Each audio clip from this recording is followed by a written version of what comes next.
नमस्कार दोस्तों, मैं अंकुर उपाध्याय स्वागत करता हूं आप सभी का आपके अपने YouTube channel share market analysis में। इंडियन इकोनॉमी कुछ डगमगाते हुए दिख रही है, एकदम परफेक्टली नहीं चल रही है इस समय। इसीलिए भारत के शेयर बाजार में भी आप ऊपर से हल्की करेक्शन होते हुए देख रहे हैं। अगर इसमें हम एक और लॉजिक लगा दें तो एफआईआईज की सेलिंग आ रही है, लेकिन उसके पीछे हम लॉजिक ढूंढने की कोशिश करें तो अगेन वही आंसर आएगा कि इंडियन इकोनॉमी उतनी ठीक नहीं दिख रही है। क्वार्टर 2 जो निकला है, देखो क्वार्टर 3 के अपडेट्स अच्छे आ रहे हैं, लेकिन अभी क्वार्टर 3 पूरा खत्म नहीं हुआ है, मींस की रिजल्ट्स नहीं आए हैं। वैसे क्वार्टर 3 मुझे भी पता है दिसंबर को खत्म हो चुका है, तो क्वार्टर 3 के भी अर्निंग्स नहीं आई हैं। जो अपडेट्स हैं वो 5-6 हजार कंपनीज में से आपने 50 कंपनी की मुश्किल से देखी है, जिसमें से भी कुछ तो ऑटो कंपनीज हैं। इनफैक्ट मैक्सिमम ऑटो कंपनीज हैं जो क्वार्टरली अपडेट शेयर नहीं करती हैं, मंथली अपडेट शेयर करती हैं। प्राइवेट सेक्टर बैंक्स हैं जो क्वार्टरली अपडेट्स पेश करती हैं, उनमें से कुछ बैंकों ने अच्छी अपडेट्स पेश कर दी हैं, कुछ रिटेल कंपनीज ने अच्छी अपडेट्स पेश करी हैं। तो हम ये कहने लगे हैं कि क्वार्टर 3 बढ़िया हो सकता है, लेकिन पूरा क्वार्टर 3 तो अभी नहीं आया है। रिजल्ट सीजन आपका अगले हफ्ते से शुरू हो ही रहा है, तो रिजल्ट सीजन जब खत्म हो जाएगा तो हम डिसाइड करेंगे कि यहां से कैसी अर्निंग्स दिख रही हैं और कैसी आगे को लेकर ग्रोथ आ सकती है। लेकिन करंट सिनेरियो क्या है? करंट सिनेरियो ये है कि एफआईआईज बेच रहे हैं। क्यों बेच रहे हैं ढूंढोगे तो रीजन मिलेगा। घटती जीडीपी, बढ़ता इन्फ्लेशन और कंपनियों की कमाइयों में कमी, हाई वैल्यूएशंस, जिसकी वजह से मार्केट में थोड़ी दिक्कत, एफआईआईज की सेलिंग चल रही है। लेकिन इस पूरे के पूरे माहौल में यूएस मार्केट को कोई फर्क नहीं पड़ रहा है, क्योंकि यूएस मार्केट में बेहतरीन इकोनॉमी दिख रही है, पूरी तरीके से इन्फ्लेशन अंडर कंट्रोल दिख रहा है, जिसकी वजह से अमेरिका में कंपनीज के स्टॉक रॉकेट हुए पड़े हैं। अब ऐसे में मैं आप सभी के साथ बात करने जा रहा हूं 2025 के फर्स्ट हाफ के बारे में। देखो, जो नजर यहां से देख पा रही है वो अगले 6 महीने तक तो क्लियर कट देख पा रही है। 6 महीने के बाद हमें पता चलेगा कि क्या करना है। लेकिन यहां से अगर मैं 2025 के फर्स्ट हाफ की बात करूं दोस्तों, यानी जनवरी, फरवरी, मार्च, अप्रैल, मई और जून, फर्स्ट हाफ की बात करूं अगर मैं, तो फर्स्ट हाफ अमेरिका के लिए एज ऑफ नाउ अच्छा दिख रहा है। प्लस ट्रंप साहब कुर्सी पे बैठने ही वाले हैं प्रेसिडेंटशिप की, तो जैसे ही ट्रंप साहब बैठेंगे, मे बी ट्रंप साहब के फुल फ्लेज एक्शन में आते ही कुछ बाजार और पॉजिटिविटी दिखाए, क्योंकि नेगेटिव तो अमेरिका के लिए इस समय कुछ ज्यादा है नहीं। उनकी कुछ पॉलिसीज आ सकती हैं जो अमेरिका को फेवर कर सकती हैं, और कुछ बयानबाजी हो सकती है जो अमेरिका को फेवर कर दे।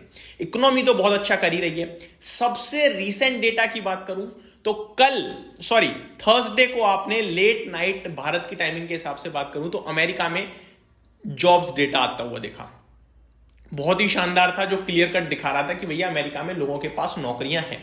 तो इतनी सब चीजें मैं जो आपको बता रहा हूं इंडिया एज अ कंट्री या फिर यूएस एज अ कंट्री के बारे में, तो आपके साथ इसमें हमारे लिए सबसे इंपॉर्टेंट क्या होता है? सबसे इंपॉर्टेंट है कि अमेरिकन इकोनॉमी बेहतरीन कर रही है और भारत की इकोनॉमी थोड़ी सी अभी अनस्टेबल है तो बेहतरीन लॉन्ग टर्म के लिए, लेकिन करंट सिचुएशन में क्योंकि मैं 6 महीने की बात कर रहा हूं तो थोड़ी अनस्टेबल है, राइट?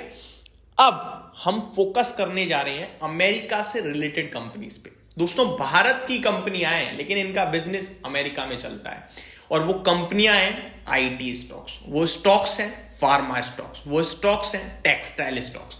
इसके बारे में मैं डिटेल वीडियो ऑलरेडी बना चुका हूं, लेकिन एक बार फिर बना रहा हूं। सेम नहीं होगी, ट्रस्ट मी। मैंने दोनों कंट्रीज के बारे में आपको डिटेल में चीजें बताई हैं, ठीक है जी। अब यहाँ पे ये मत कहने लगना कि यार ये कंट्री नहीं है, ये आप नॉर्मली जो चीजें बताने की कोशिश कर रहा हूं बस उस पर फोकस कीजिएगा। अब मैं आप सभी के साथ शेयर करता हूं दोस्तों कि यूएस अगर अच्छा करेगा तो भारत में आईटी, फार्मा, टेक्सटाइल को क्यों मुनाफा होगा और आपको कहां निवेश के मौके तलाशने चाहिए। देखो, इसलिए फायदा होगा क्योंकि इनका बड़ा जो कारोबार है, जो बिजनेस है, वो आउटसाइड इंडिया है दोस्तों। लाइक आईटी का, लाइक फार्मा का और लाइक टेक्सटाइल्स का। इसमें कुछ कंपनियां इन सेक्टर्स में ऐसी हैं जिनका रेवेन्यू जो है वो यूएस प्लस यूरोप से आता है, और Europe is not doing well at all. Europe अच्छा नहीं कर रहा है, यूएस अच्छा कर रहा है। ये चीजें आपको समझनी होंगी। अब अगर यूएस अच्छा कर रहा है और यूरोप अच्छा नहीं कर रहा है तो स्टॉक्स की छटनी करनी पड़ेगी कि भैया कौन सी पर्टिकुलर कंपनी ऐसी है जो मतलब मेन फोकस यूएस में है, थोड़ा बहुत यूरोप और इंडिया में है, तो वो अच्छा कर जाएगी। लेकिन किसी कंपनी का अगर मेन फोकस यूरोप में है तो वो स्टिल अच्छा नहीं करेगी। जी हां, अब यहां पे सवाल उठता है तो भैया कैसे छटनी करें, आप ही बना दो, वीडियो बना रहे हो तो मैं यहां पे अपने व्यूअर्स को कहना चाहूंगा कि पर्टिकुलर स्टॉक को पकड़ना में भी डिफिकल्ट हो सकता है, लेकिन सेक्टर हमें समझ में आ रहा है। तो अब शुरू होती है असली कहानी। कुछ लोग कहेंगे वीडियो स्टार्ट्स फ्रॉम 525, बट इतनी सारी चीजें अगर मैं आपको नहीं बताऊंगा तो आपको वाई ही क्लियर नहीं होगा। क्यों करने जा रहे हो ये ही क्लियर नहीं होगा तो फिर बेकार है सब करना। शेयर बाजार में विदाउट गोल योर डब्बा इज गोल। गोल होना मस्ट है भाई साहब, और गोल के साथ साथ आपको आपके जवाब पता होना चाहिए why you are doing this. Simple है यार, इतना सिंपल है बस। अब हमें करना यह है कि हमें फोकस करना है आईटीबीज पे। जी हाँ, आईटीबीज क्या है उसको समझ लीजिए। कुछ लोग यहां भी कंफ्यूजन में रहते हैं कि भैया ईटीएफ निफ्टी का और सेक्टर का सेम होता है। नहीं, सेक्टर और निफ्टी टोटली डिफरेंट है। निफ्टी कह लीजिए या इंडेक्स कह लीजिए, इंडेक्स और सेक्टर बहुत डिफरेंट चीज है भाई। आप समझो, अगर आप भारत पे बैट कर रहे हो तो आप निफ्टी का ईटीएफ लो, लेकिन अगर आप टेक्नोलॉजी पे बैट कर रहे हो तो आप आईटी का लोगे। फार्मा पे बैट कर रहे हो तो फिर आप फार्मा का लोगे। एफएमसीजी पे बैट कर रहे हो एफएमसीजी का लोगे। ये पर्टिकुलर क्षेत्र है। और आप अगर देश पे बैट कर रहे हो तो आप निफ्टी का ईटीएफ लोगे भाई। समझो बात को, ठीक है। पर्टिकुलर फोकस होगा आपका एक सेक्टर में, तो वहां ग्रोथ रिटर्न्स ज्यादा बन सकते हैं। तो हो सकता है आपकी पोर्टफोलियो भी अंडर परफॉर्म कर जाए।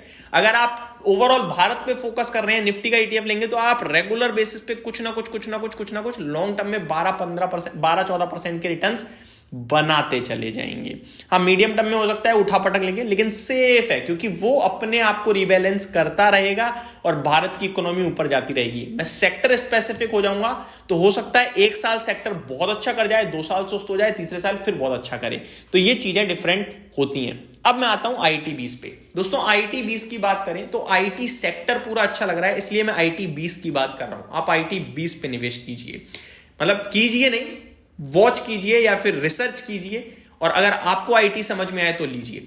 वन मोर थिंग, क्योंकि आईटी इंडेक्स ऑलरेडी हाईस के पास है, नेस्डेक इंडेक्स ऑलरेडी हाईस पे ही है, तो हम वन टाइम इन्वेस्टमेंट के बारे में नहीं सोचेंगे। मेरे हिसाब से हम अपनी रिसर्च करने के बाद आपको ये डिसाइड करना है किस प्रोपोर्शन में मैंने पैसा डालना है। ये सबसे इंपॉर्टेंट थिंग होनी चाहिए। दूसरी बात, फार्मा में भी हम सेम प्ले करेंगे, फार्मा 20 के साथ। इसमें आप कुछ स्टॉक्स को भी नोट कीजिए, लाइक सिप्ला, क्योंकि ये स्टॉक ऑलरेडी टूटा हुआ है, ऊपर से अच्छे भाव पे आ गया है, ऊपर जाने के चांसेस लगते हैं। आप नीचे और गिरे तो एक्यूमुलेशन के मौके तलाश सकते हैं। बाकी टेक्सटाइल की बात करूं तो वहां पे अभी विजन पूरा क्लियर नहीं बन रहा है, तो मैं आपके साथ उसको लेकर डिस्कशन नहीं करूंगा, लेकिन इस सेक्टर पे आप स्टडी जरूर कीजिएगा। उम्मीद करता हूं 2025 का फर्स्ट हाफ इन स्टॉक्स के माध्यम से पॉजिटिव रहे और इन स्टॉक्स पे आप अच्छी रिसर्च करके अच्छी जगह निवेश के मौके तलाश पाएं। उम्मीद करता हूं ये वीडियो आपको अच्छी लगी होगी, जानकारी पसंद आई होगी। Thank you so much for watching this video. Good night guys.